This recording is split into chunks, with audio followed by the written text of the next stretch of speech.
Hi, this is Romeo. I'm an accountant from taxaccountingadelaide.com. I'm going to talk to you about something people don't do very well, and that's making plans and arrangements in case something happens to them. So if they're seriously hurt or even die.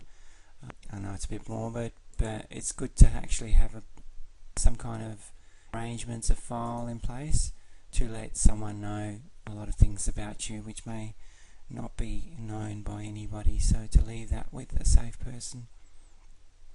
Firstly, 101 is to have a will. Whether you're married, single, old, young, it is good to have a will, otherwise it can take a long time for people to get estate distributed to trustees, and you'll have to go through government departments if you have no will.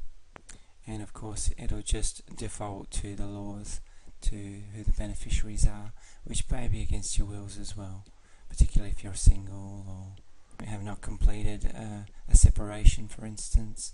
So there's reasons why you should have a will. You should have a review of your personal insurances, so looking at your situation and speaking to a financial planner about whether life insurance may be a good idea for you, whether income protection may be a good idea for you in case you're hurt and can't return to work, also other traumas or sicknesses.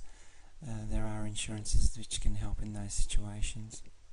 Now, you've probably heard of those first two, but the most important one I wanted to teach you was to create a document summarising your financial affairs.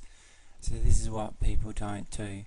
Now, it may be a little bit of a tedious thing to do, but it won't take hours. Once you start, it'll actually be pretty simple to do. What you've got to do is put down the basics of where your money is, what your loan obligations are, for instance, so where your bank accounts are, where your investments are, property information such as property managers, what subscriptions you'd need to cancel if something happened to you. Things like iTunes, the gym membership, those sorts of things can be covered in that. Could be your hospital cover, for instance, as well. Good one to write down is social media passwords to give to someone in case something happens to you. Also, who to let know that something's happened to you. So you may have business acquaintances who your family hardly knows, which you may want to advise if something happens to you.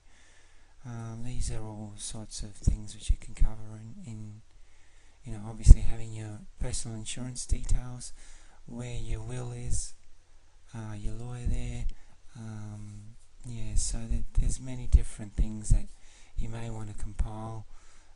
If you're a business owner, who some of the key people are at your work, which can handle your situation in worst case scenario that something happens to you, or who your family can contact and trust to the affairs of business. This can be a little bit of you can do this on your own. I've done this recently on my own and just put together a lot of different where's this and where's that of my overall life. You can also put in some of your life history and some of the key details of your life, and there are professional things which your family don't even know, so it may be good to document all of this. Some of your wishes, and if something happens to you as well, can all be incorporated into this as well. If you'd like something that's fairly professional, we've got a little kit which helps you compile all this information, which can be a very good place to start, and you can also add other things as well. You can do this without a sort of a template, or we can help you get a template to do this. The other thing not to forget is don't just do this once. I recommend reviewing this every 3 years, so your insurances will change, maybe your will requirements will change depending on things like new kids, new investments, separations, you may want to change the way you want to distribute your assets because things have changed with certain family members as well. So there's a lot of reasons to review that.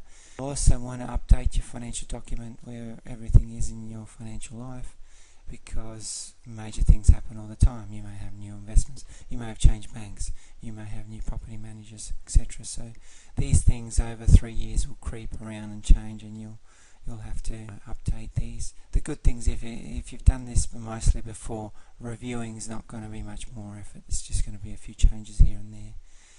But there you go. Hopefully that's something for you to consider. And I know it's not maybe the most fun thing to do, but a really important thing to do.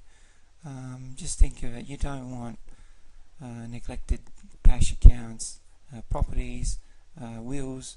You want things to, if anything does happen to you, to be taken care of properly. If you need assistance in having a plan for if something happens to you, we're welcome to help us. Contact us through our website, taxaccountingadelaide.com, or you can call us on 08 8337 4460. Thank you. I'm Romeo Caporaso from taxaccountingadelaide.com.